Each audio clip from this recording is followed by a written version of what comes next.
Assessore, appoggerà la battaglia ad Eraclea contro l'agrivoltaico? Beh, ho già fatto un incontro con i comitati su questo argomento e sono totalmente vicino al mondo dell'agricoltura e a chi produce. Se ne discute in regione, se ne discute nei comuni e secondo alcuni se ne dovrebbe discutere di più anche a livello nazionale. Partendo dalla contrarietà espressa ad Eraclea sulla realizzazione di un parco fotovoltaico su circa 165 ettari di suolo agricolo con l'installazione di 274.000 pannelli fotovoltaici alti tra i 4 e i 5 metri, la CIA, Confederazione Italiana Agricoltori di Venezia, denunciò già mesi fa quella che definì una corsa al consumo di suolo agricolo a favore dell'agrivoltaico, ricordando tra gli altri anche i 18 ettari di Cassolaro a Favaro Veneto e i 68 ettari di pannelli previsti dal master plan dell'aeroporto a Tessera. Assorbire terreno agricolo per una strategia, diciamo, di produzione di energia non è corretto a mio avviso. Oltretutto, attenzione, perché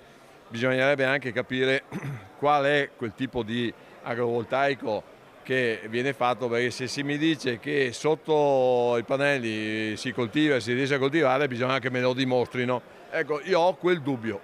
Altra vicenda che fa discutere è che ai 165 ettari di agrivoltaico previsti nella zona di Torre di Fini ad Eraclea se ne aggiungono poco distanti altri 220 in località Boccafossa, nel territorio di Torre di Mosto, per una somma complessiva di 385 ettari pari a 500 campi da calcio. Siamo di fronte a una grandissima superficie, molto estesa, molto utile anche dal punto di vista dell'agricoltura, un ragionamento bisogna farlo.